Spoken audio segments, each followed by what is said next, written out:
Hello friends. तो कैसे हैं आप लोग। आई होप सभी अच्छे होंगे। और आज मैं लेके आया हूँ एक नई वीडियो। आज हम पढ़ने वाले हैं बी फार्माकोलॉजी थर्ड का क्वेश्चन पेपर 2021-22 का ये क्वेश्चन पेपर है और ये सेमेस्टर 6 का है। तो इसमें क्या है, पहले सेक्शन में क्वेश्चन है मेंशन 4 एंटी डायरियल ड्रग। तो 4 एंटी डायरियल ड्रग देखते हैं हम। Drug that are used in diarrhoea. पहली ड्रग है हमारा कोडीन, दूसरा है लोपेरामाइड, तीसरा है एट्रोपिन, नॉरफ्लॉक्सासिन और डॉक्सीसाइक्लिन। ये हमारी ड्रग हैं जो किस में यूज होती हैं, डायरिया में। अगला हमारा क्वेश्चन है डिफाइन जीनोटॉक्सिसिटी। तो जीनोटॉक्सिसिटी क्या होता है?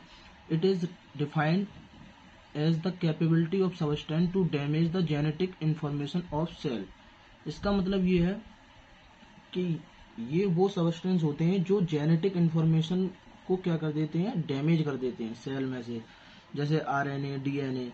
और किस तरह से? That is change of the structure, sequence and number of genes. ये क्या करते हैं, जो जीन्स होते हैं हमारे, उनके स्ट्रक्चर को या उसके सीक्वेंस को या उनके नंबर को चेंज कर देते हैं। अगला हमारा क्वेश्चन है व्हाट इज बायोसिमिलर्स। तो बायोसिमिलर क्या होते हैं? A biological medicinal product which is almost an identical copy of an original product. कहने का मतलब ये है बायोसिमिलर्स क्या होते हैं? ऐसे बायोलॉजी मेडिसिनल प्रोडक्ट होते हैं जो आइडेंटिकल कॉपी होते हैं, ओरिजिनल प्रोडक्ट की तरह ही होते हैं, आइडेंटिकल प्रोडक्ट की तरह ही होते हैं, लेकिन ये उनसे थोड़े अलग होते हैं। ओरिजिनल प्रोडक्ट ही क्या होती है, कॉपी होती है। और ये क्या होता है, are manufactured by a different company. और ये दूसरी कंपनियों में बनाए जाते हैं। जहाँ ओरिजिनल प्रोडक्ट बनाए जाते हैं वहां से मतलब अलग अलग कंपनी में बनाए जाते हैं।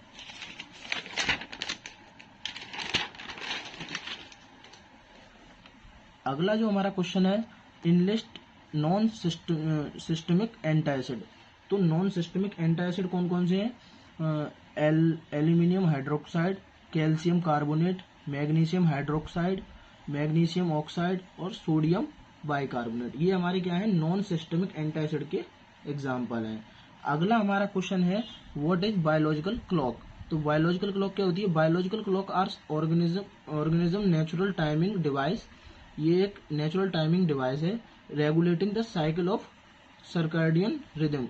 और ये क्या करता है, सर्काडियन रिदम को क्या करता है, रेगुलेट करता है।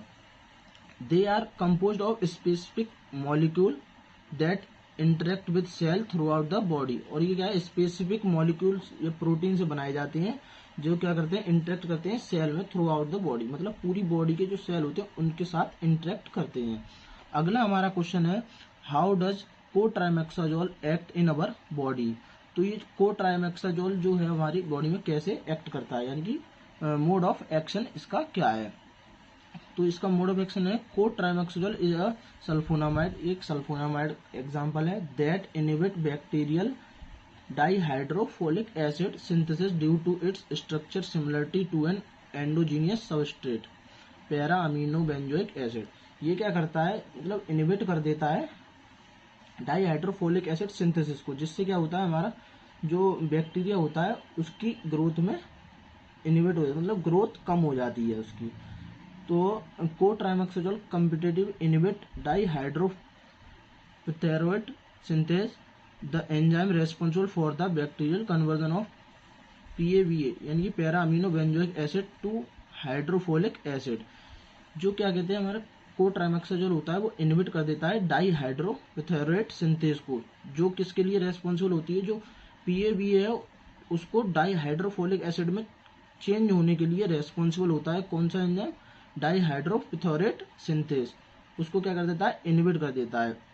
जिससे क्या होता है, inhibition of this pathway prevent the synthesis of tetrahydrofolate and ultimately inhibit cell growth.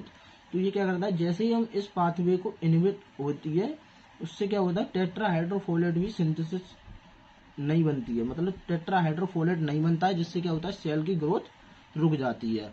अगला हमारा जो क्वेश्चन है वो है suggest antidote for heavy metal poisoning.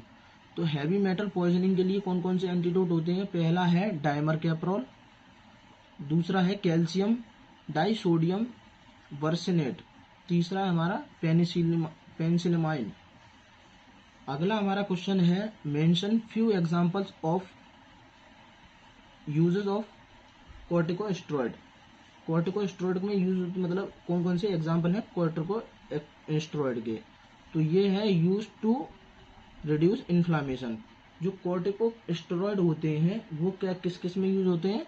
Reduce inflammation, asthma में यूज होते हैं। It is also used in hay fever, hay fever में भी कॉर्टिकोस्टेरॉइड यूज होते हैं। अगला है हमारा it is used in allergic rhinitis, allergic rhinitis में भी यूज होता है।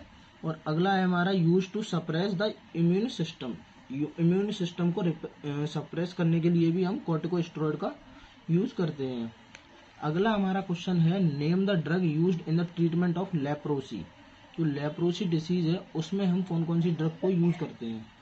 तो पहली है हमारी डेप्सोन, दूसरी है रिफेम्पिरिन, तीसरी है क्लोफेमेजिन, चौथी है हमारी ओफ्लॉक्सासिन, पांचवी हमारे मिनोसाइक्लिन, अगली है रिफापेंटिन और मॉक्सीफ्लॉक्सासिन। ये हमारे एग्जाम्पल हैं जो यूज होते हैं लेप्रोसी के ट्रीटमेंट में। अगला हमारा क्वेश्चन है डिफाइन क्रोनोथेरेपी एंड रिदम। तो क्रोनोथेरेपी क्या होती है? Chronotherapy is a behaviour technique that systematically delay bed time. ये हमारी एक बिहेवियरल टेक्निक होती है जो क्या करती है? बेड टाइम को डिले कर देती है following the natural tendency of human biology. Human biology को मतलब ये क्या करती है? बेड टाइम को डिले कर देती है।